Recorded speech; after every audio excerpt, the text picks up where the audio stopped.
Hello, everyone, and welcome to the World Class Coaching Podcast with your hosts, Matt Carroll and Sean Fennema, brought to you by World Class Coaching and Pennant Education. We will be working this podcast to unearth hidden gems of advice from coaches at all levels that will help you to improve your club, program, or team.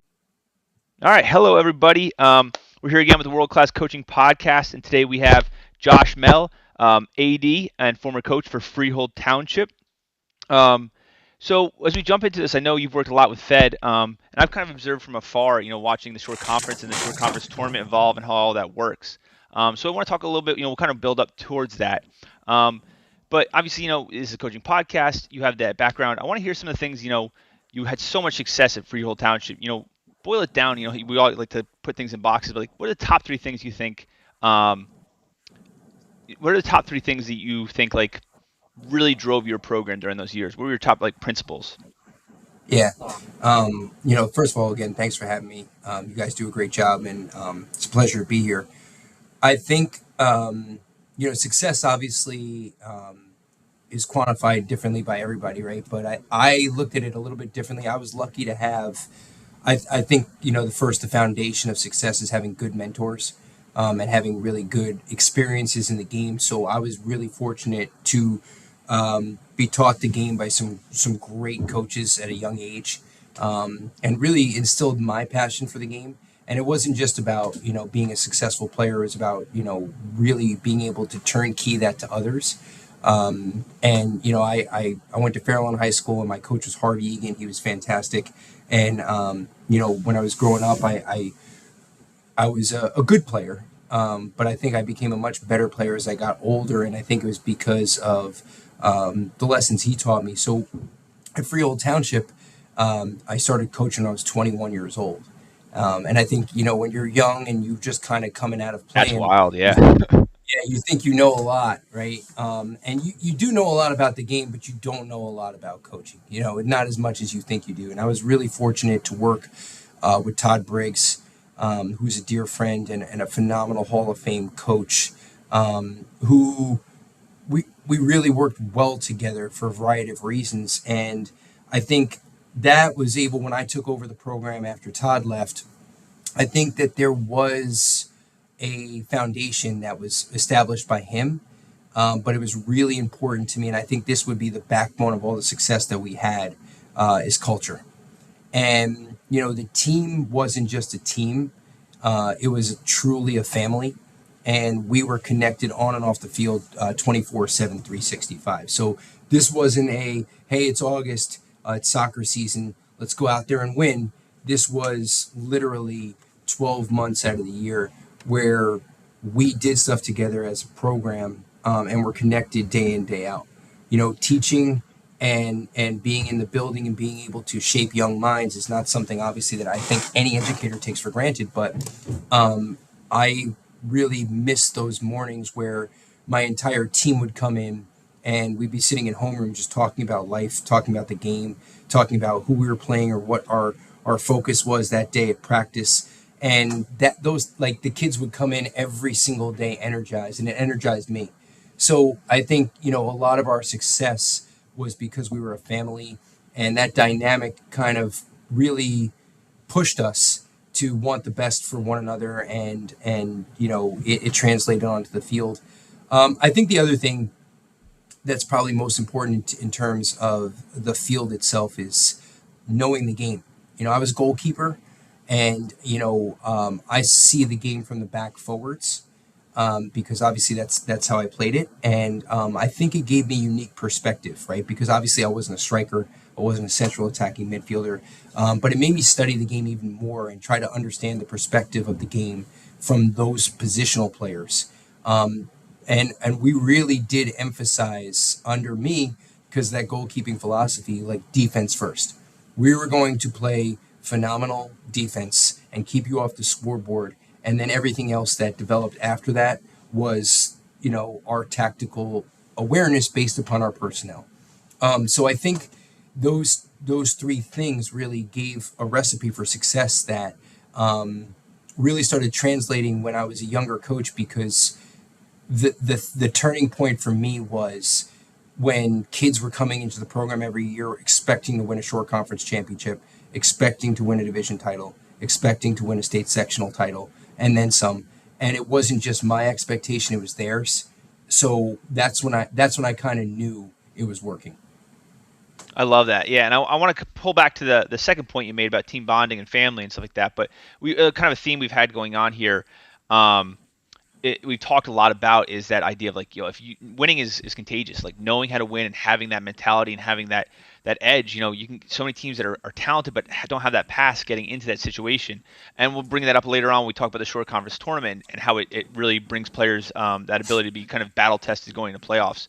But back to the part about family and a 365 job. I was actually like talking to a friend who was asking about coaching. He's like, I really don't, I knew my coaches, and he played football, in the 2000s and stuff like that. And he hasn't seen it from the coaching perspective. He's asking about what is like so stressful about the job. You go out there, you throw the balls out. I'm like, no, it's not really like that. And I was talking about how this player was sick and was checking on him, or how this player's family had this thing going on, and how you're constantly involved in their lives. And every year, we do all these things. We go laser tagging, we have pasta parties. But at the end of the year, my end of the year survey, every year it's what do we need more of? What do we need to do to change this program? It's more team bonding. And he talked about that. It's family, it's cliche, but at the end of the day, like I tell the kids, I'm like, I'm spending more time with you than with my family right now. We're in the trenches right now. So, what are some of the things that you did in your program that really helped foster that? I mean, we all want to think about the pasta parties, but even like the little things, like I always put up every birthday I put out happy birthday to so and so. They're on my phone. Like, what are some of the things you did to create and that culture in your program?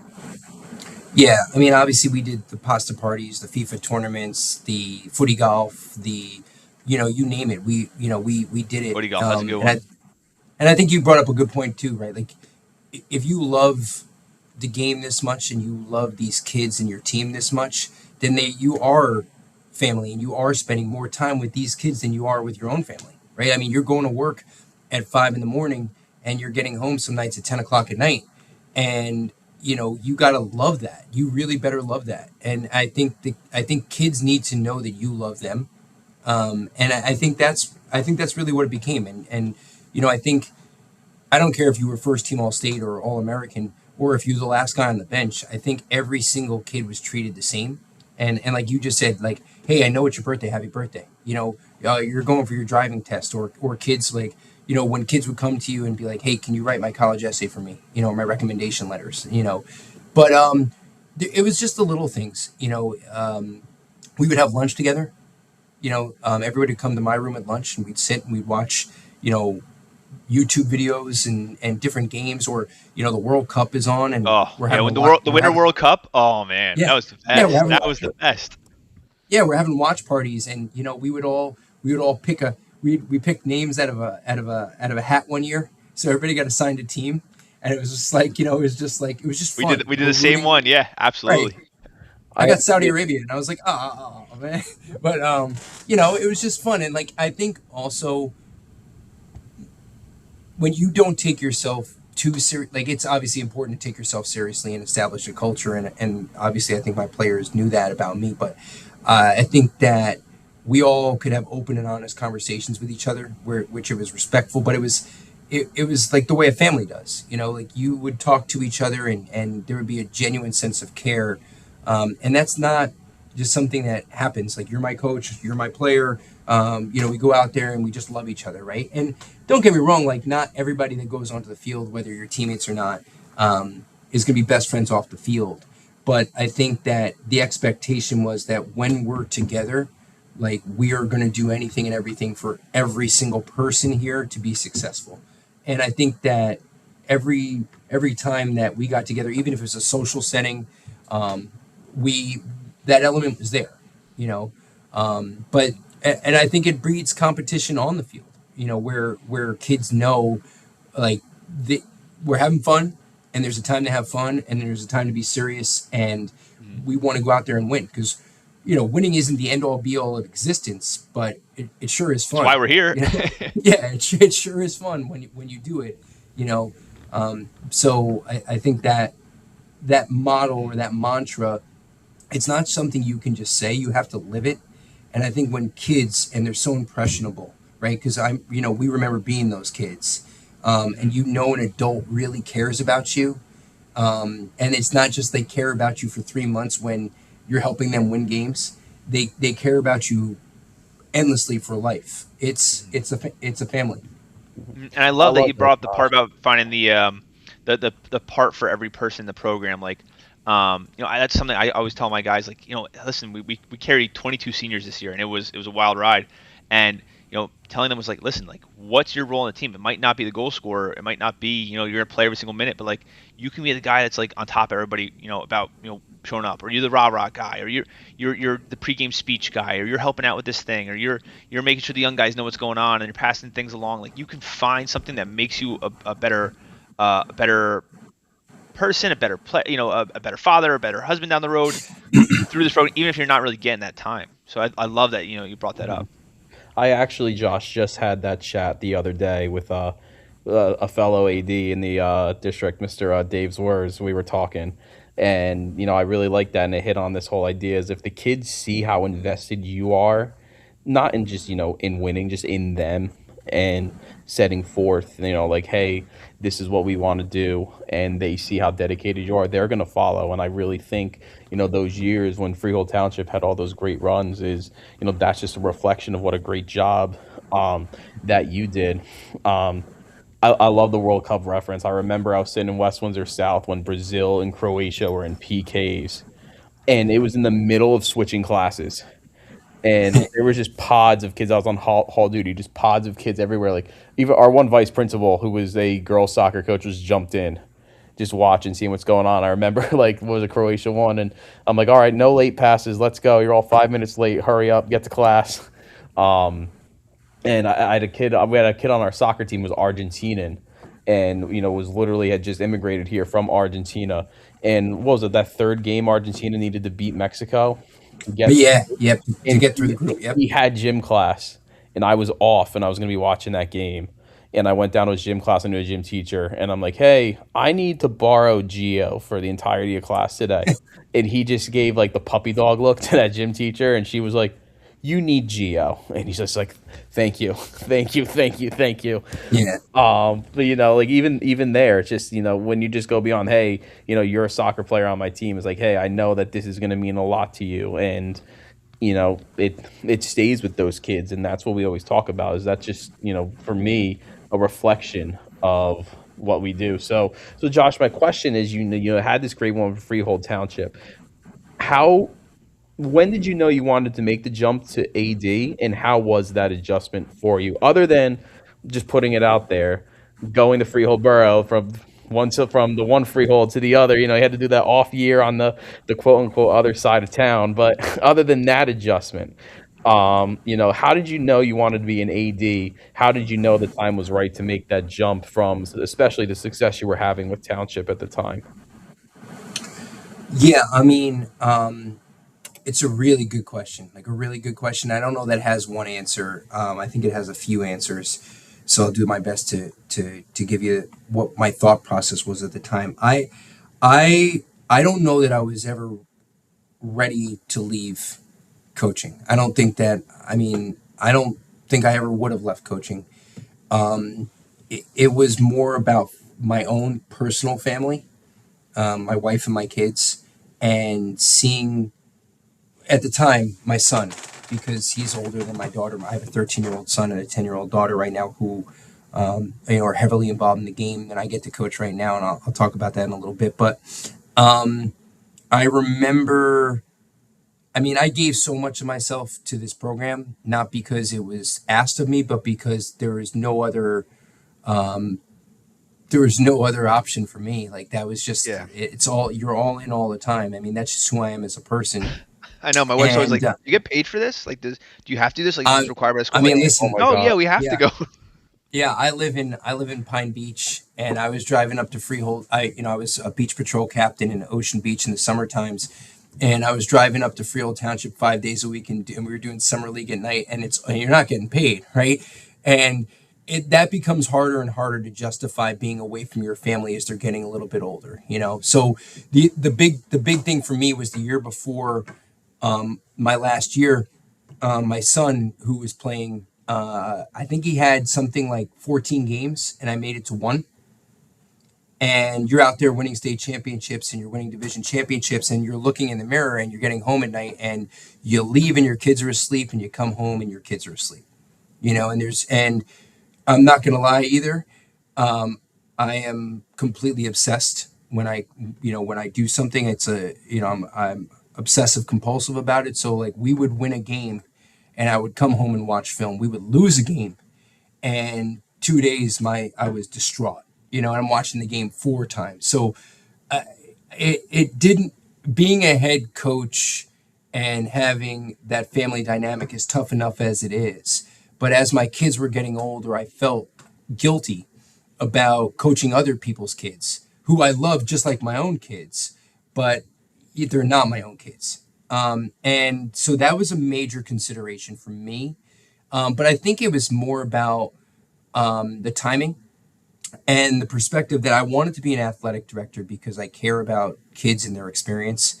And I felt that if I got to be an athletic director and, still be involved in the game, I could really impact more people in a positive way than just the kids I was coaching.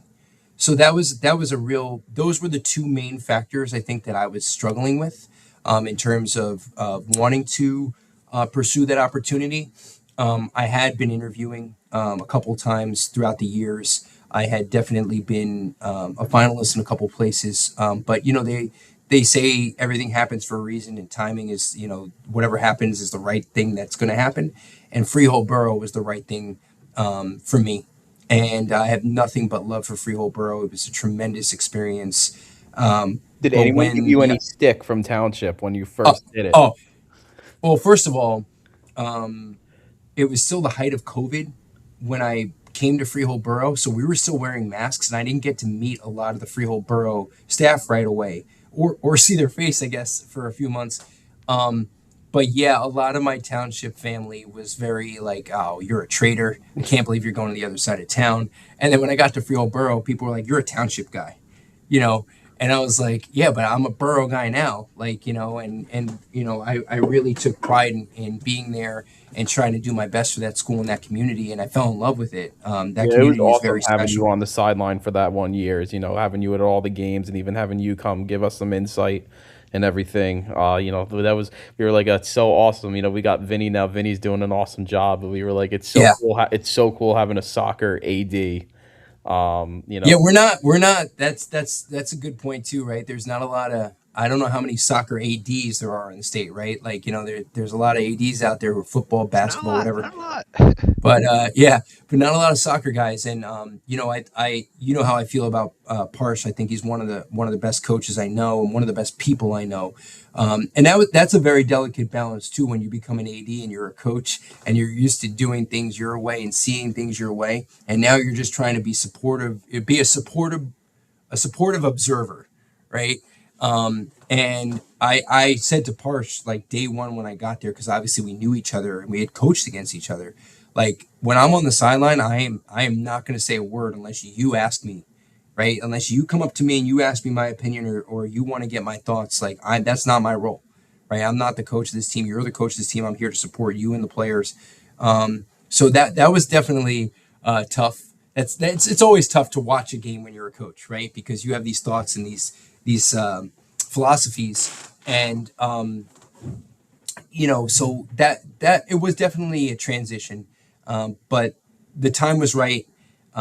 Freehold Borough was right for me when it happened, and then nothing but love for Freehold Borough, but Freehold Township is home. Like I said, I started teaching here when I was 21. I'm 44 now, so I've spent more than half my life in Freehold. And being a Bergen County guy and then coming down here, I couldn't imagine my life and anything without Freehold Township. I just want to let everyone know at home. My dad's an AD. I like to watch from the other end and see all that stuff. Josh is currently still at work, so he's on this call with us at 8:30 at night. He's still there. It's a different level of commitment. It's just a different. You're still putting so much into the school and the kids and stuff like that. It's different for sure. Watching my dad go from being a baseball coach, my baseball coach, and then moving to an athletic director, and it's like he liked it. He enjoyed it. He's around sports every single day. But even to this day, you bring it up, and he's like, the war stories about the game, in the locker room, and this prank that they pulled the one time, like it's always going to be there.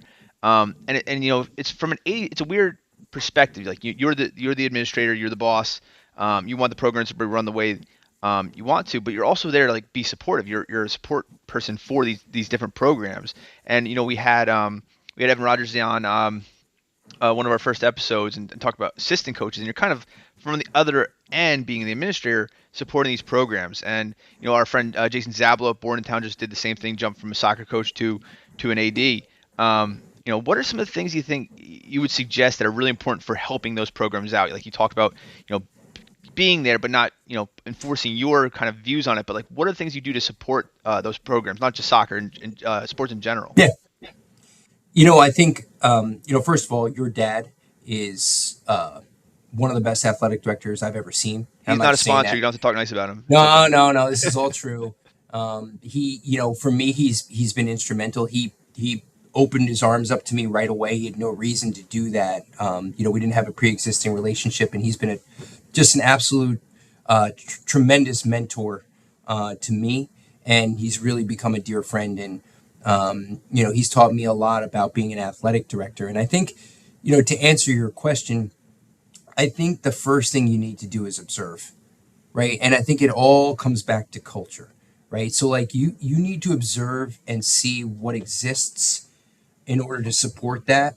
And I think it's then teaching, right? Like there's a lot of good young coaches out there. Like when I was a young coach, I wish I had someone come up to me and be like, young buck, you're really good. You're going to be really good one day, but you need to learn a lot. You need to shut up and listen, And I think that, in society, in life, and I tend to be long-winded, so I apologize for that.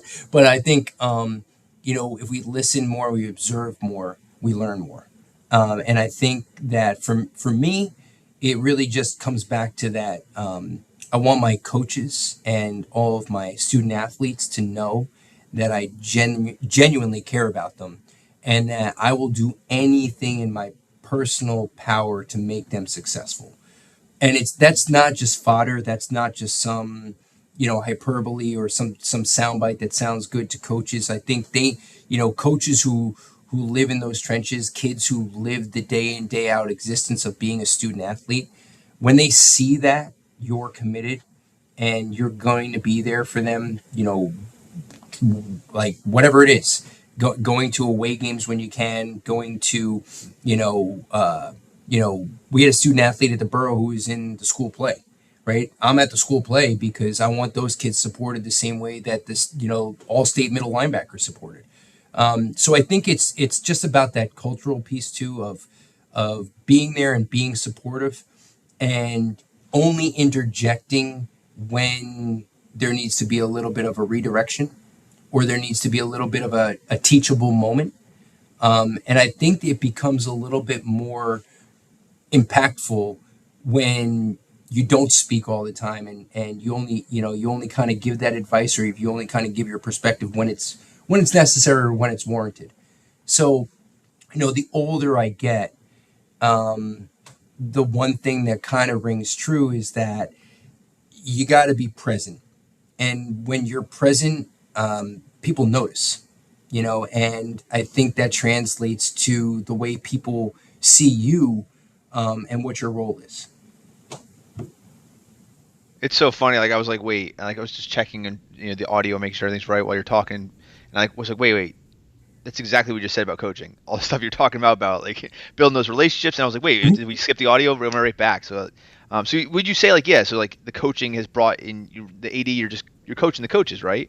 Mm-hmm. Yeah. I mean, I think coaching, good teaching, is all the same. I mean, I listen, right? Teaching and coaching are the same thing. It's an extension of the classroom on the field. And I think when good coaches recognize that, and they it makes the AD's job and the AD's life super easy. I'm blessed because, again, I can say this because I was in the trenches with these people, and I grew up with these people coaching. But Freehold Township, like we have some amazing coaches here, absolutely amazing coaches here. And very rarely do I have to worry or think about things twice, and we have conversations that are based upon what's in the best interest of kids. And I think when your coaches understand that, it makes your job easier and it makes the culture of the school that much better. So yeah, being an athletic director is coaching. It's teaching.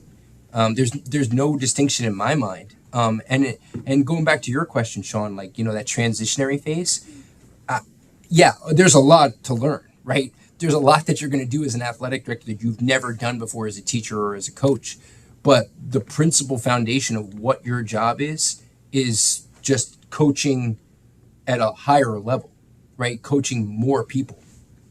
I love that too. I think that that's something that needs to be said more is, it is an extension of the classroom. And especially for a lot of us in the high school game, we are teachers first. And I feel like sometimes, in my experience, people look at some of the coaches and they're just like, "Hey, you're teaching, but you're here just to get out there and roll the balls out at 3 o'clock. You're just sitting there at your desk watching film, counting down." It's like, no, like it is truly an extension. And even, hey, if you're a good lesson planner, you're probably a good practice planner too. It's all the same exact stuff. So I'm really really glad that you brought that up, and it's great to hear. So, and even beyond that, Josh, so even beyond you being an AD, you've also got a role with the NJSIAA. What do you do with them as far as the state tournament and being the director for that? Yeah. I'm fortunate enough to work alongside the NJSIAA and be the state boys tournament director. And I work with Derek Sellers and Al Stumpf, who are just tremendous human beings. And my job, and I'm on the executive committee for soccer. So we talk about how to make the game better for coaches and for kids, right? Or I should say for kids and then coaches, right? Because that's the focus is kids. And so in regard to the state tournament, my job is to help run the tournament, right? So the seeding comes out, and then I am at the finals, and it's 3, sometimes 4 long days, depending on the year and how we've had the format of it. But it's to help facilitate the games and the officials and the state finals, which obviously, if you've ever been to a group final, it's a really special experience, and for some schools it could be a once in a lifetime experience, and you just want to make that as special as possible. We being the Shore Conference soccer director is kind of helped me into that role, so I kind of stepped right into both roles, which I'm really really fortunate and grateful for, because that kind of went right into what And that all came at the same time, so you literally stepped right into the AD and the NJSIAA yeah. conference role. So the way it was told to me is he is my big brother. He's one of my favorite human beings on earth, Will Sunderman, who's the athletic director of Pinelands. Will was the Shore Conference president, and his term had ended, and I had come into the athletic director role in December of 2021. So we were literally 11 months away, or I should say we were 9 months away from the start of the soccer season again. And Will was the Shore Conference tournament director with Tony DiOrio from Monmouth Regional, another great athletic director. And Tony, wanted to step aside and have me step in, which I obviously wanted to do. And then, Will had made the recommendation to the state because they were looking for a new tournament director. It was just really just timing and luck. And, they asked me to apply, and I did, and they hired me. And so like both those things kind of happened simultaneously. And I never even really thought much about it because I felt I was ready to do that. So let's talk about it now, so that now we're on it. So the Shore Conference tournament, right? Just to give some context for everybody, is usually what happens in the past. So like when I was at West Windsor South and we were in the CVC before the county tournament got disbanded because of Pennington winning, what was it, 9 years in a row with literally an international an international pipeline of kids. So the Shore Conference tournament is literally set up in a World Cup style. So we're grouped, we're put into all of these. They use PowerPoints, and over what was it, the accumulation over 2 years. Yeah. And we're basically created like literally into a World Cup group, and it makes sure that everybody has some high stakes games. My first question before we even get into the whole idea of it is, will Freehold Borough be in the group of death this year, or are we getting like an America level draw for for the Shore Conference tournament?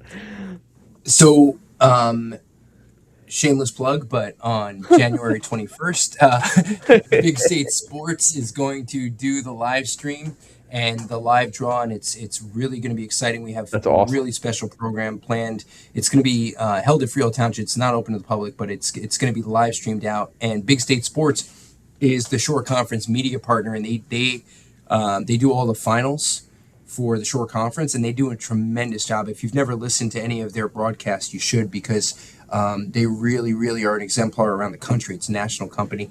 And we have a really special program planned. We have coaches coming on, and we have several media members on there as well. So I'm not at liberty to discuss what the groups Is there going to are. be a Shore Cup Peace Prize being awarded for the first time? Yeah. So, no, I think the beauty of, in a totally cowardly way, not to answer your question, but to answer your question, I think the beauty of the Shore Conference tournament as it's now constructed is that you can get in and make noise and make waves, even if you're not that juggernaut or that team that everyone expects to win the Shore Conference tournament. There's a lot of parity.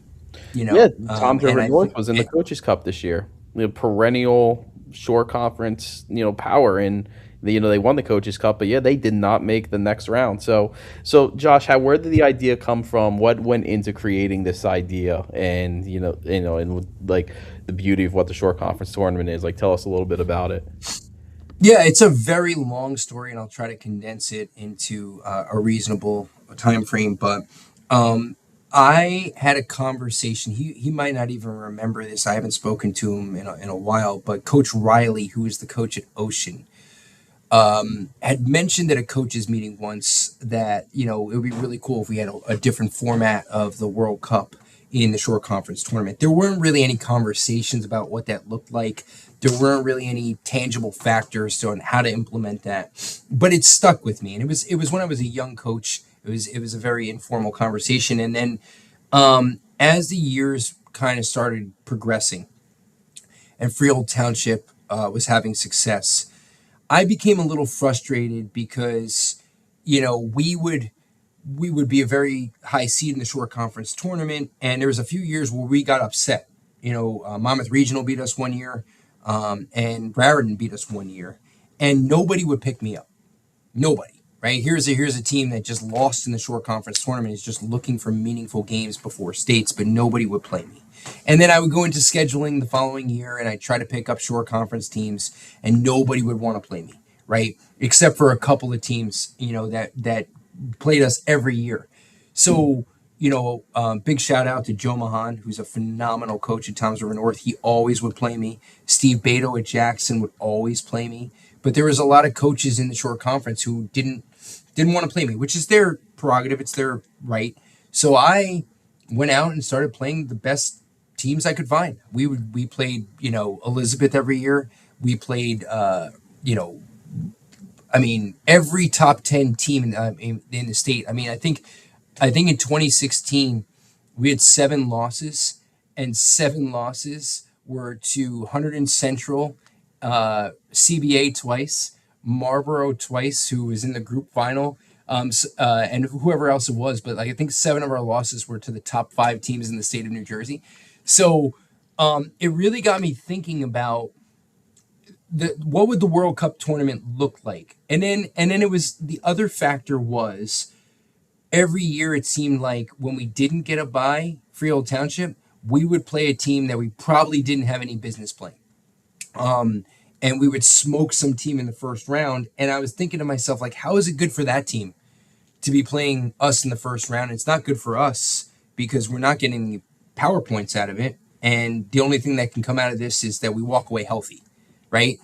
So I started thinking about it, and this is when I was a coach. And I started talking to Will about it a lot. And we started talking about, like, what would it look like? How could we get people on board? And how would it be, most importantly, equitable for the entirety of the Shore Conference, right? Whether you're CBA or whether you're a team that's struggling to get, wins, just wins in general. And then the other factor was I did not personally like the idea of 500, right? So previously, when I was a young coach in the Shore Conference, the top 16 teams made it, right? And that was kind of cutthroat, right? Like you had to be pretty damn good to Yeah, a get lot in. of like teams started doing that. Like the one year I was at West Windsor in the CVC, they just started splitting it into top 8, bottom 8 for the reasons you were talking about. Is if you're like Brian Fisher in Notre Dame and you're a 1 or a 2 seed and you got like Ewing or Hamilton West, who you'd already beaten 8-9 nothing earlier in the year, now you got to play them again. It's like what are both teams getting out of this? Yeah, that's a good example. And Fish, again, a very close personal friend, another great coach. But you know, basically what happened, Will and I came up with a format, and we had a meeting, and it's very interesting because we had a meeting in right the month before COVID. We had a meeting, and we had a meeting at Monmouth Regional, and it was it was a bunch of athletic directors and some coaches, and it was a really productive meeting, and we were talking about how we could implement this for the next year, and then COVID happened. So that kind of put everything on the back burner. And coming out of COVID, the big idea was really trying to educate people on how this could look and why it would be beneficial for everybody. So, you know, the Coaches Cup was part of this. And the idea was that, if we have a World Cup and it's randomly selected and you don't get into the Shore Conference tournament, you could still play in the secondary tournament and play meaningful soccer, because there's a lot of teams that, let's just face it, you're never going to win a Shore Conference tournament. But, you can win a group sectional title, depending upon where you're at. And that And, happened a few times. The winner of the Coaches Cup got look at Long Branch. Long Branch was like last year was like what 0-8, 0-9. Shore Regional Yeah, Shore Regional always does it. group champion. Yeah, like that Coaches Cup has been a gateway for teams to get hot and go on really really good runs. Yeah, and to your point, before we move on, can we just so obviously not everyone has the understanding what's going on in the Short Cup. How do you break up the teams for the two different cups? yeah, so it's been. This is going to be this next year will be the 5th year of the World Cup, right? It's definitely been massaged a little bit each year, right, to get it to be what the coaches want. Because again, we survey the coaches, we survey the athletic directors to get their feedback, and when we presented this, 89% of the coaches in the Shore Conference were in favor of trying this. And then ever since we implemented it, everyone loves it. Nobody wants to go backwards. And we never will, because it's something that's beneficial for everybody. So without giving you the entire history lesson of every single year, year by year, here's how it works. We give teams in November the opportunity to opt in or opt out of the Shore Conference tournament for the following year. And there's some teams that do opt out for a variety of reasons, on the boys' side and on the girls' side. We usually still have 42 to 44 teams in the Shore Conference tournament. So what happens is the PowerPoint splits that Sean had brought up before, it's a 2-year split, but it's based now on a 30-70 formula. So your 30% of your PowerPoints from 2 years ago, 70% of your PowerPoints from this year in a weighted formula are averaged together to give you a number. Then the teams are ranked 1 through 45, right? So there's 45 Shore Conference soccer schools on the boys' side. So let's just say hypothetically all 45 teams are in. What happens then is there's 8 groups. So the seeds 1 through 8 are drawn at random through a random number generator with the committee. And those teams are placed 1 through 8 as one seeds from the previous year's PowerPoints And into a so, group. so for people that don't know, Like PowerPoints are your the pot A. New Jersey calculation. New Jersey calculation where it's based on there's several factors. Opponent's win Yeah. percentage. There. So for someone like me, you can fast forward to this part because this is all math and it's blowing my brain. Like I usually I have to ask Fed to do this stuff. But so this is how it works. But PowerPoints are the calculation of for a win you get a certain number of PowerPoints based on the quality of that win without getting too far into it. Yeah. And the PowerPoint formula has also changed in the last 2 years. So that's another critical factor in the conversation. But there's a lot of math involved, which is, I was a history teacher, but I have some good people around More me power to you. I'm a history teacher and yeah. I've never done that much math in my Yeah. time. No, I've always been very interested in this, and I have a lot of really good people around me who double and triple check my math. So it's never just me. It's never just me, right? But the committee will then group seeds 9 through 16, and then 17 through 24, right? So it's in groups of 8, right? And what ultimately happens is you're drawn into those groups. It's either groups of 5 or groups of 6, but you cannot play a divisional opponent in those groups. So that was another thing that the coaches wanted. That makes total sense. There was years when we were playing still 2 times through in a division where I would play Howell or Manalapan 4 times that year. And Right, because you got to that's see them again that's in the tournament and in sectionals too. right. So nobody wants that, and that's totally understandable why nobody wants that. So we do not allow you to be drawn into a group with a team in your division. And then what happens is you will get your composite schedule, right? So if you think about it, we have teams of divisions of 7 or divisions of 6 in the short conference. So you're guaranteed, if you're in a division of 7 like Freehold Township is, you're guaranteed 6 divisional games. And if you're in a group of 6, you're guaranteed 5 World Cup games. So that's 11 games built into your schedule without you having to go out as an athletic director or as a coach to go find games. You are also guaranteed a Coaches Cup or a short conference first round game. And we built into the tournament consolations. So there's 2 consolations. So if you really think about it, you are guaranteed 14 games in your short conference schedule. So a lot of teams, like the Freehold Townships, where I was talking about going out and having to find really tough opponents, which was great because it made us battle tested. It's better for teams because now you have a schedule built for you, and everyone really really loves it. And we then, not to get off a tangent, but we have the World Cup live draw. And it's very fun because the kids and the coaches and the short conference and other, like you mentioned, Fed, other, divisions and counties around the state have seen this, and they've kind of followed suit. We were, to my knowledge, and I've tried to do some research on this, but we were the first people to do this in the country. And I know it's caught on because I've had conference calls with people in Pennsylvania and Maine and Connecticut on the East Coast, who are interested in trying this. I don't know if they have or they haven't. I haven't followed up, but over the last 3-4 years, we've had these conversations, and ultimately, when we have the live draw, that's when coaches and teams find out who you got. And it's just exciting because you're not just playing the same teams every year. So we can get the You're short not conference like on the couch watching the TV. They're all excited when they get the draw. Like I want to see that kind of when the NCAA teams get their draw in the Yeah, tournament. That's what I want to see. Let's get some 100%. short conference, short county conference of television on that. Um, and you're talking about it and about from the 80s perspective and the guaranteed games. From an outside perspective, the thing I love is you're just competing all the time.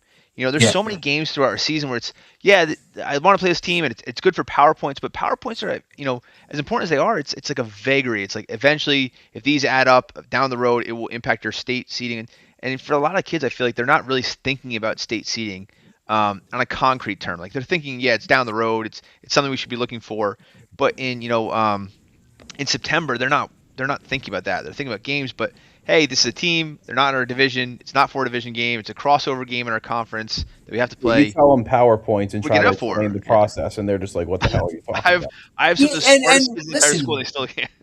Yeah, I don't know that they should give a damn, right? I mean, listen, they're there to have fun and play games with their friends and to represent their school. And at the end of the day, you want to win no matter who you play. So, yeah, to your point, you're probably not sitting there thinking like, if we win this game, it could really set us up for a top 4 seed in the state. Right. Or we're gonna get 38 PowerPoints out of this. Like that's not. I'm like, no, that's wrong. Go get them, guys. No, and that's not the design. And I can tell you as a coach, just for me personally, when I was coaching Freehold Township, I wasn't PowerPoint hunting. I wasn't going out there and trying to be like, well, if we play this team and we win this game and this game and this game, we're going to be in pretty good shape. It was like, no, I want a battle-tested, hardened schedule so that my boys, even if we lose a game, we know who the heck we are when we come into the postseason. And I don't care if we're that. Yeah, this tournament. Yeah, I mean, in 2014, we had a meltdown in the last 2 weeks of the season. That team is infinitely talented. That team was incredible. And we had a meltdown, and we got the 11 seed in the Shore Conference tournament. And the road to the final that year was really ridiculous. I mean, round 1 was Colts Neck. Round 2 was at CBA. Round 3 was Marlboro for the 3rd time. Round 4 was Manalapan in the semifinals, and the final game was Wall to win the final. And we were the 11 seed. So, again, the point is you play to win, right? It shouldn't matter to the kids who, what seed you are. You go out there and you play. Now, as coaches, we know, right, if a lot of the schools that are in Central Jersey Group 4 play on turf and they are GMC schools, and you have to come to Freehold Township and play on grass in November, that's a very different game, and there is a home field advantage, right? But you have to earn that right. So if you're a 1 or 2 seed as Freehold Township, you've done your job, right? You've done your job. But that should not be the impetus, and that should not be the focus of children who are playing a game that they love, right? Right. Right. But with the tournament, you've got almost like this FA Cup sensation where it's like, hey, anything can happen. Even if you're a smaller seed, it's like, hey, listen, it's not a regular season game. It's not for, again, like PowerPoints, which are not really our focus right now. Yeah, like every year there's been this is the cup game. Every year there's been some major team that has not made it. And it's like when you see like Germany goes out in the group, like Germany gets grouped or Belgium gets grouped at the World Cup. It's like kind of that same thing is there's been perennial Shore Conference powers that have not qualified. Yeah, listen, the first year we did the World Cup, the first year, Rumson and Homedale didn't get in. Yeah, I remember. Right? I remember reading about that. They did not get in, and they wound up playing each other in the Coaches Cup final. And I forget. I got to go back because again, I'm getting older, and I don't have the memory that I used to. But one of the two of them, which I think it was Homedale, won the sectional championship against the other. Right. So think about that. Like you didn't get into the Shore Conference tournament. And the only reason why they didn't get in is because they lost a final day matchup, right? Or they tied. They needed a result and they didn't get it. But isn't that really aligned to with what the World Cup actually is, right? Yeah. I'm sure that if you asked Portugal and France right now, hey, would you guys want to see each other in the quarterfinal? They'd be like, hell no, we want to see each other in the semifinal final, right? Right. So we don't want to play each other then. You're getting the best of that team. You're not getting hey, it's a rainy Thursday game from a team that we know we're probably going to win this game. You're getting a team that's like, yeah, you're getting that game. Like this is the best we got. We don't have to win every game this season. We have to win this game, and you're going to get. I'll use Freehold Township this season as an example too, right? Freehold Township on the final qualification game had to win to get in, and they had to win by 3 goals. So, like, these are high school kids we're talking about, right? These aren't professionals. And they had to go win a game by 3 goals against a tough opponent. And we won 3-0, right? So think about that for a second. Had they not won that game, they're not in the Shore Conference tournament. Had they not scored, a 3-goal differential, they're not in the tournament. And this team was 90 seconds or less than 60 seconds, away from going to the Shore Conference finals. against, a Middletown South team, right? Colts Neck won in overtime. Scored, it was 1-0. They scored with like 52 seconds left or whatever it was, right? But that just shows you how much competition there is in the Shore and how good teams are, right? Because here's a team that qualified on the last day and went to the semifinals and almost made it to a final. And like that's the beauty of our game, right? Anything can happen. And again, to that point, this is high school soccer, right? High school sports, where realistically speaking, any day, anything can happen, right? These are not professionals, right? This isn't like, The collegiate level. AC Jimmy's girlfriend breaks up with him, and you're like, well, my best striker's been crying for 2 hours. Like, what am I supposed to do? Right. But my point is, it's not like Real Madrid versus like a team battling for regulation. It's like, well, we probably know what's going to happen in this game, right? But that's the beauty of sports, right? Is that anything can happen on any day. So yeah, Josh, and I want to kind of tie this thing back. I'm sorry, Fed. So Matt always gives me slack for pushing the propaganda on the podcast. Is winning the Shore Conference tournament tougher than winning a sectional title?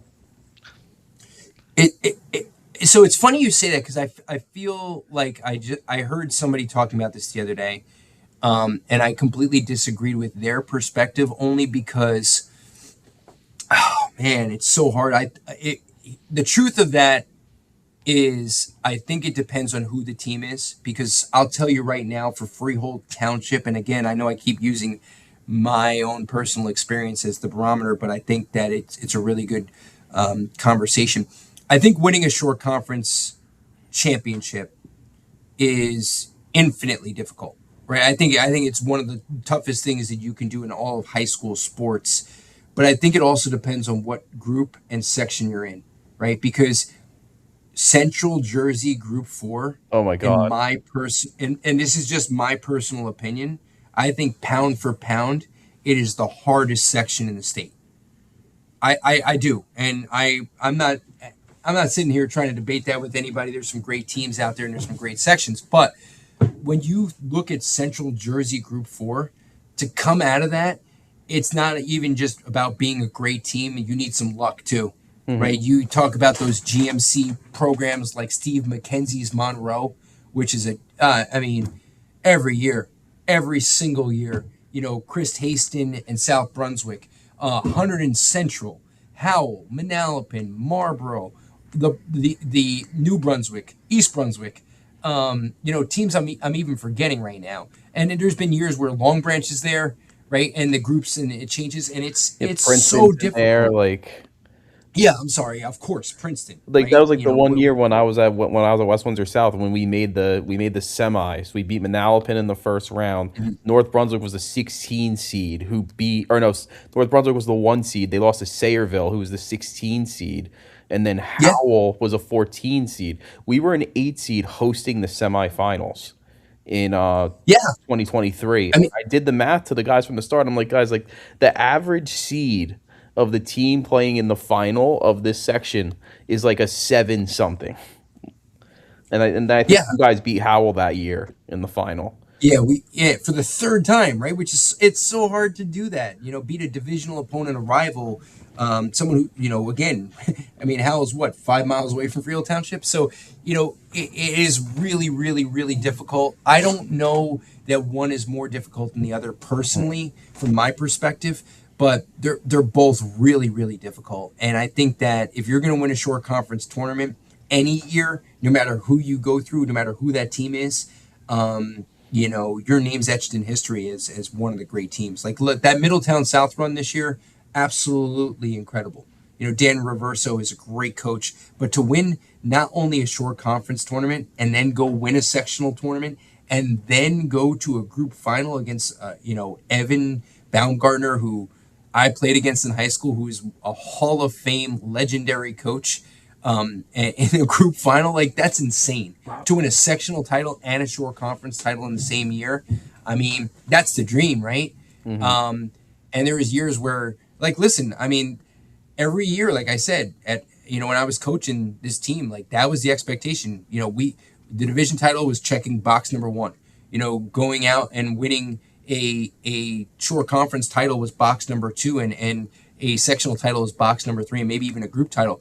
Are those unrealistic? Probably, probably, right? Like that's not going to be the norm, right? And it might be a legendary run, but I think when you have those expectations as players and coaches, like you're set up for some type of success because that's what you live for, right? That's what you live for, is to win. Yeah, and I want to tie this kind of back to the coaching aspect of this. We've gotten to the AD aspect of it as well, but we're talking about this pressure, and the tournament creates that type of pressure. You're playing for division, you're playing for sectional, you're playing for the tournament, and the tournament's not just now, win, lose, you're gone. Like you're playing these group stage games, and you're gathering points, and like you said, the 3 goals to win. You're creating these pressure situations, and one thing we've talked a lot about in the podcast is how winning begets winning. If you know how to win, you're going to win games. If it's an even matchup, it's an edge for you. Now, that's obviously something that gets the ball rolling. But what are some of the things you did in practice to create those pressure situations that allowed players to when they got to those moments, it's almost like we've been here before. We know what that feels like. You said like that's our expectation. To get to that expectation, what are some of the things you did in your sessions to kind of cement that? Yeah, I think again. The most important aspect of championship teams and success is competition. And that competition has to exist 24/7. So it's not even, obviously we've all heard Michael Jordan talk about this, the great Kobe Bryant, like the great athletes, the Tom Brady's of the world. You have to have that mentality in practice first before you go and play your opponent. And some of the teams that I've coached over the years were so competitive because I'm so competitive that our training sessions were tougher than some of the games we played. When you're willing to go out there and, train the way that you need to at 100%, not 90%, not 65% because you're tired or a little bit sore, the expectation becomes second nature on the field. And that's something that I even talk about. Like, I coach Match Fit Academy, and I coach my son's team and my daughter's team. My daughter's 10. She's a phenomenal player. My son's 13. He is also a great player. But I tell these boys, especially because they're going to be young men going into the high school game, you practice like you play. You cannot, I don't care who you are, you cannot just, for lack of better terms, half-ass it in practice and expect to just be able to turn it on the field. And your teammates don't trust you, right? Like we all know those kids who go out there and don't give 100%, right? And it's not a mystery that when you get on the field, you're also not giving 100%. You're not chasing that. You just gave up possession, and now you're not chasing down the ball to get it back, right? So the impetus of practice was focus, and we would come in and again, get into the technical side. We had a very traditional rondo that started our day every day. And it was possession based. Alex Ferguson, obviously I'm a Manchester United fan, which I don't know how I feel. Yeah. Yeah. Right now it's been very difficult, but Alex Ferguson in his book, and if you look at his training sessions, we would do 4v2 rondos, right? And it's something as simple as just a keep away possession game, becomes, I'm not going in the middle. I'm not chasing down the ball. Like, you better not turn it over because I'm not going in for you. And it just became this natural cycle of competition. So everything we built out at practice every single day became who's going to be the best competitor on the field. I love that. And like the rondo, you start the rondo. Everyone starts with a rondo. Everyone, hey, a couple guys kicking the ball around. Of course. Yeah. But to have that that competitive, we used to put a soccer tennis out, and it started. I was like, haha, this is fun. And then kids were like, no, that's out. That is out of bounds. And you're fighting over it. Is that something you made them do? Like, listen, these gotta be competitive, or is that something you think you naturally instilled culturally in the team? How did that work? It's a cultural thing. And then, again, as we all know, like when older siblings play for you and then the younger sibling plays for you, it makes it that much easier because those kids are already bought in because they grew up watching that or they grew up hearing that from their older brother. So there's definitely been a lot of that, but I think it's the cultural foundation of expectation and the standard never wavering. And we would do a lot of fun stuff. We would do a lot of fun stuff all the time that is competition based, right? So the first thing that we did, every single thing that we did in training whether it was team based or in large or small groups, there was fitness, right? There was fitness based on the losers. So if you lost, you're doing fitness, and there was no exclusion from that, right? So again, when fitness is on the line, you don't want to lose, right? Because I don't want to run, I don't want to do extra fitness because I lost. So that was kind of a standard number one. But we also had very strict rules that everyone had to follow, no matter who you were. So rule number one was, if you're on time, you're late, right? So I expect you to be here on the field with your boots on, ready to go before our practice time. And if you were not sent home because you're a member of this team, but you were not practicing that day. So you're going to sit down and watch your teammates, which also probably means you're not playing tomorrow, right? So when the captains and the kids and the leaders, the senior leaders, the junior leaders, whoever, a leader is a leader, hold each other to that standard, it makes your life so much easier as a coach. But first, from a coaching standpoint, you really have to instill that into the program, into the team. And there can be no wavering from that. You cannot deviate from what your principal foundations are. So as trivial as that might seem to an outsider, it's fundamental to everything you do on the field, right? So once we got into our actual sessions, there everything became, I don't want to say cutthroat because it wasn't cutthroat, but it was I want to I want to play. And I think the other thing that was very true about me as a coach, from a practice standpoint, was the starting lineup. I would tell them this and in the first game, right? If you do what you want to do, you might play 25 games this year, right? You might play 25 games if you do what you really want to do. I can guarantee you that the starting lineup game one will not be the starting lineup game 25. I can guarantee you that. And I told the kids, like, practice is your opportunity to show me that. And when you know as a player that you have to go out and compete in practice to keep your starting position, it also raises that standard and that level. And I absolutely prescribe to that. And I think, it's tough to say that universally, right? I mean, again, coaching at Freehold Township, when we had tryouts, there would be 100 kids at tryouts. Like, that pool is insane to kind of pick from, right? There's a large talent pool. And obviously it's different from school to school and there's different circumstances, but I my captains were held to the same standard as the kid who was the last kid to make the JV team. And it's so much more effective when the kids see that too.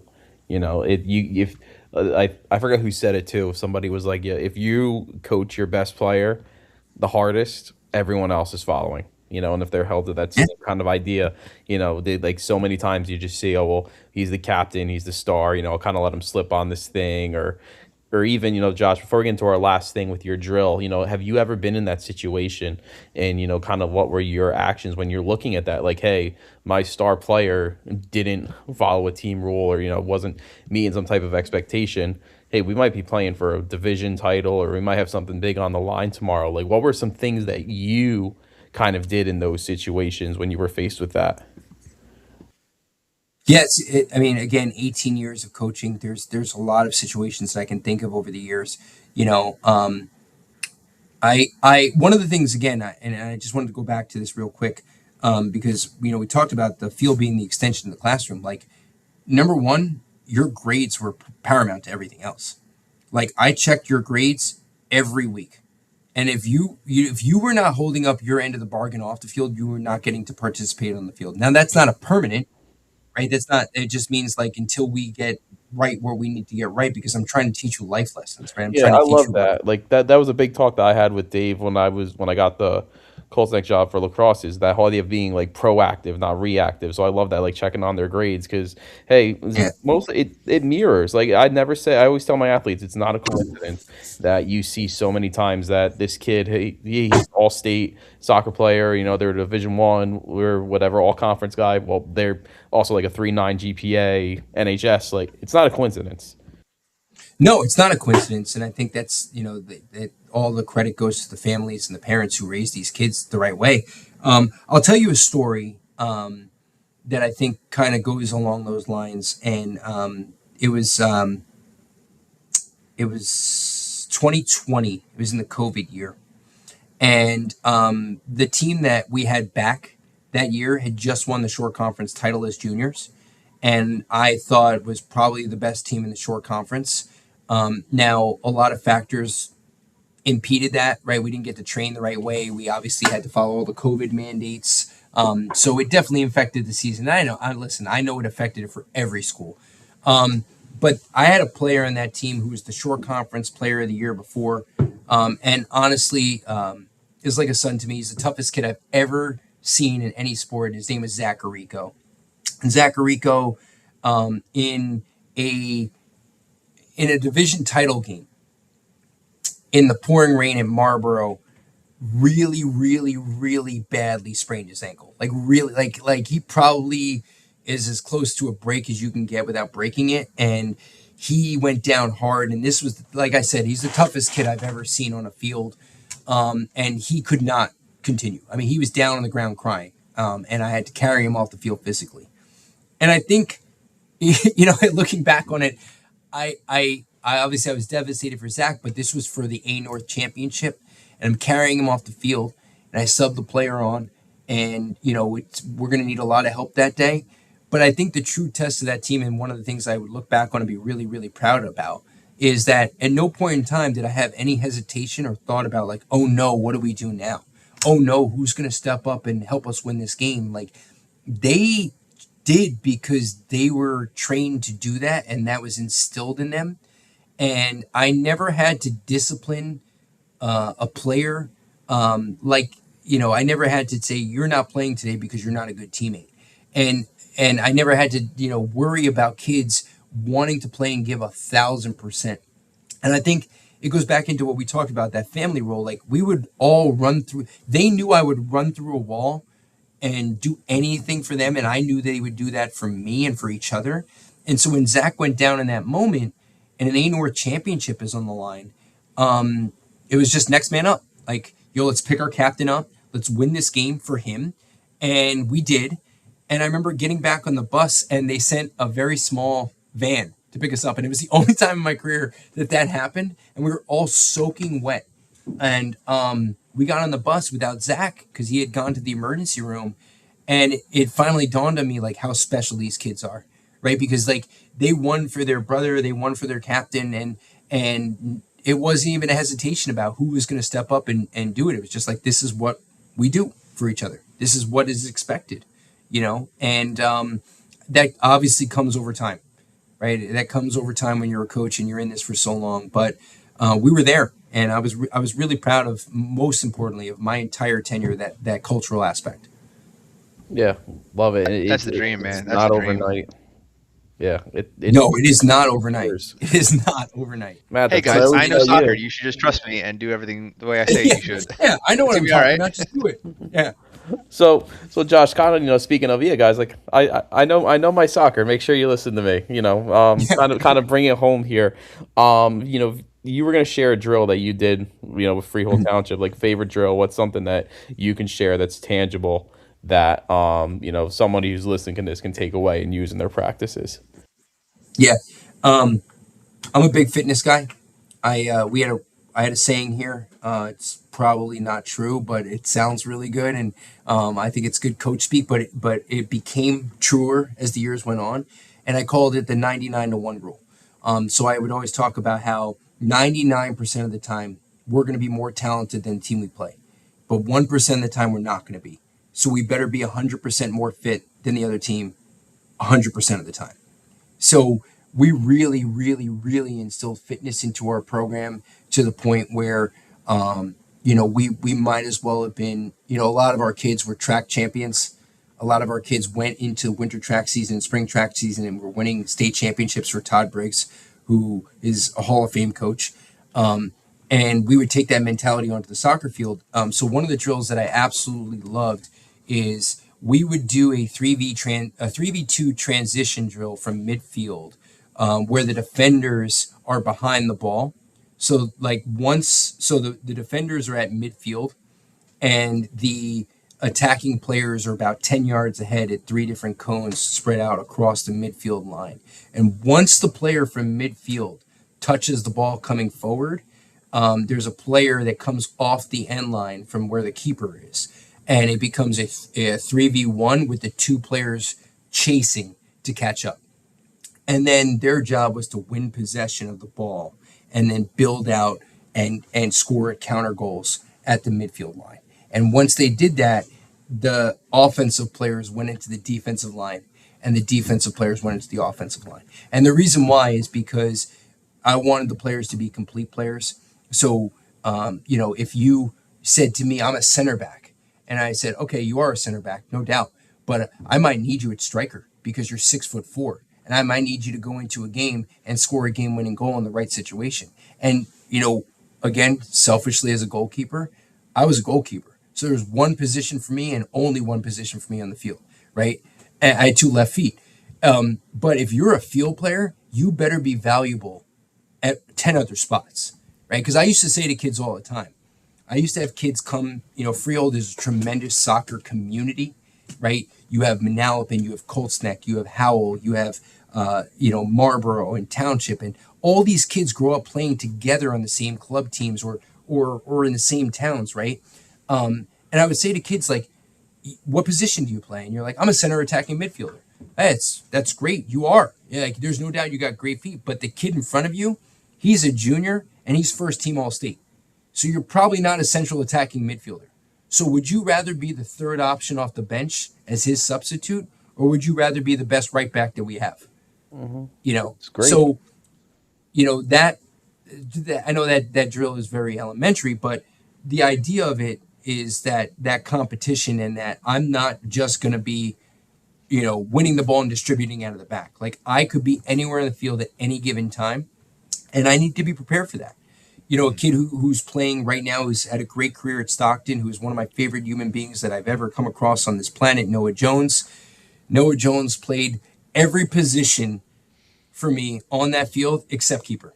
Every position. Started outside back. Slacker. Yeah, Should have got between the sticks.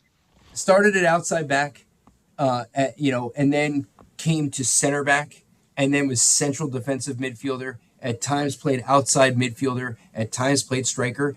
And at no point in time did he ever feel overwhelmed, because he was like, yeah, this is what I've been trained to do. Mm-hmm. Right. And I think, in every aspect of life, whether it's business, whether it's, education, whether it's, practice makes perfect. So if you're going to go out there and you're going to play and play and play and play and play, and you're going to do the same thing over and over and over again, you're not going to be prepared to play this game at a high level, because you're not prepared for the variations, right? Because when you get to the next level and you get to real good coaches and real good players, you're a big fish in a small pond, right? And then when you get to that next level, if that's what you want to be, you're going to find many players that are better than you. So you better be able to be dynamic, and you better be able to be versatile, and you better be able and willing to outwork someone at every single turn, or you're not going to be successful. And and that's the recipe to life too, right? Like, you're hitting on so many things there. Yeah.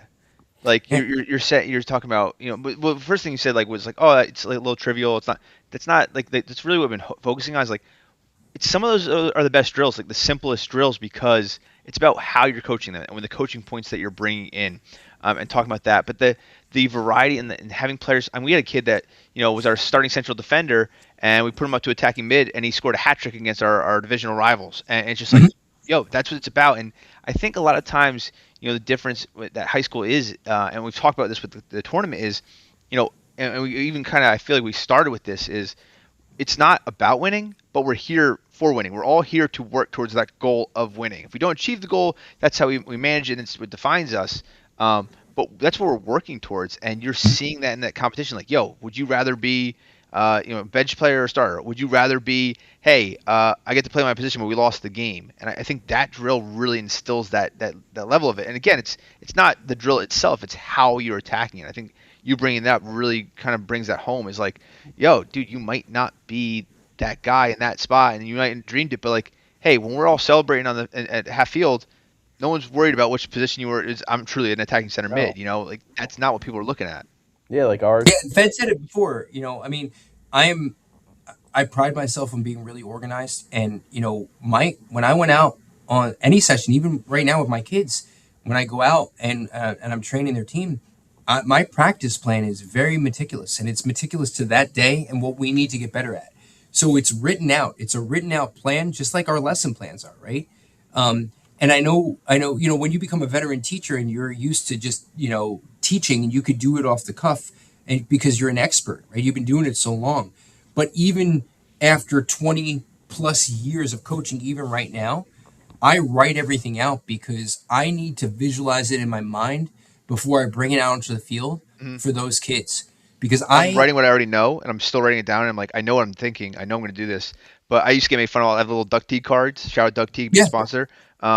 We always use like those little note cards, and I have a meticulous way I do it, and I know what I'm doing. And I'd be doing like regular sessions, and like I had a friend that we used to work club with, and she'd be laughing at me like, you like this is the same. You're running 3 sessions in a row. Why do you have 3 different cards? I'm like, I need to map it out and write down those little things and that preparation. And again, condolences of being a Man U fan.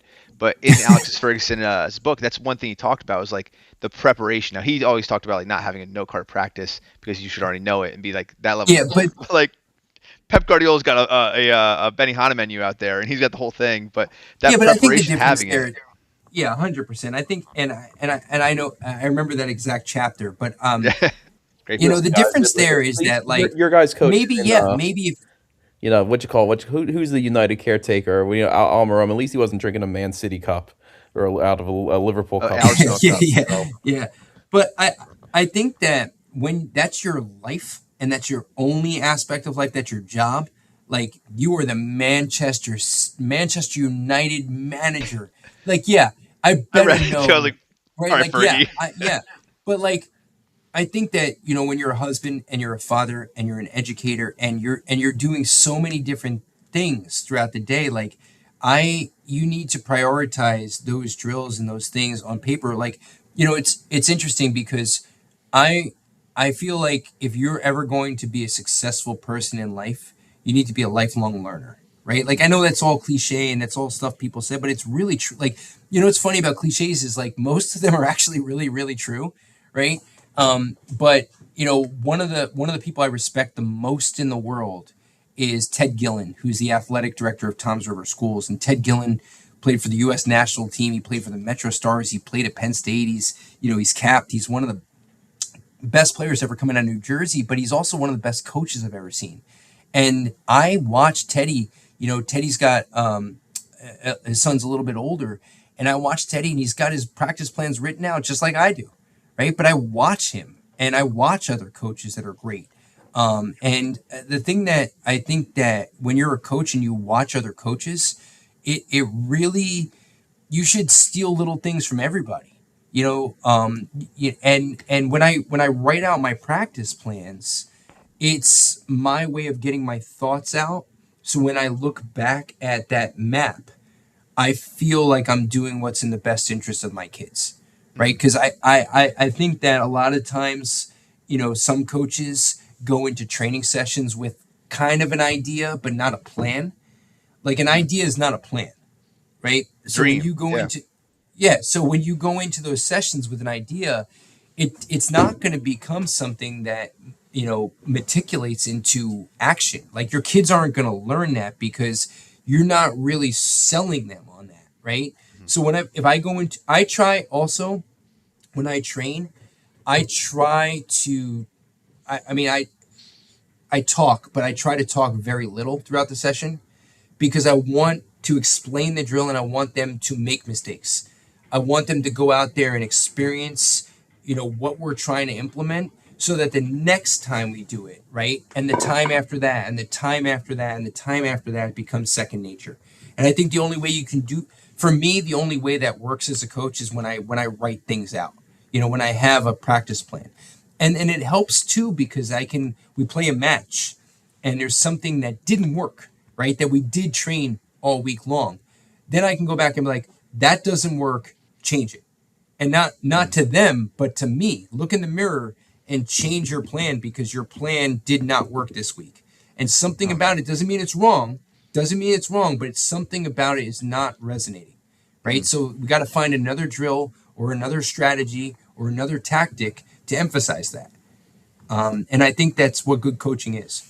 Yeah, man. I mean, like, I feel like, you talk about like stealing from other coaches and bits and pieces. I feel like Harvey Barnes, 90 plus 12 against Leeds right now. Like, just feel like stealing from you right now. Like, I've been taking so many notes. But I already texted my group chat about creating an expectations meeting that we're gonna have with my players. Like, I couldn't even wait. So, hearing you talk and just about the dual roles of being an athletic director and being a coach and hearing all this stuff, dude, it's been absolutely amazing. And again, even like the just hearing such a simple drill you're talking about, but your perspective, and it changes, I think, how people view the way they attack their sessions. So, Josh, thank you so much for coming on, and we really appreciate. Like, I feel like, again, like I feel guilty about the amount I'm going to take from this whole session. Thank you so much. Yeah, thank you, Josh. It's No, been great. yeah, listen, no, this game is definitely my life, and I love it, and I appreciate what you guys are doing with this podcast. I think you're doing a tremendous job, and I know you're both tremendous coaches, in your own right. So it's just the love of the game, man, and it's I could talk about this forever, I and was just about to say, I was going to follow up. You were brought up, but after I was gonna like, all right, so when we were going to do the next one, we're going to do a follow up. Like, I yeah, feel like we listen, could do this. I feel bad. Like, you're still at work, man. I feel like we're taking your time. Like, we're stealing from you, and you're just giving so much, back to your kids at Township, but like, your own kids at Match Fit and everything like that. But like, I feel blessed to have had this meeting and hear some of the things you had to say. So, thank no, you I so much. appreciate it. Thank you, guys. All right. So again, we'll definitely have Josh back on. I feel like we've only scratched the surface of the things we can discuss. So thank you so much for coming on, Josh. No, my pleasure, guys. Thank you very much.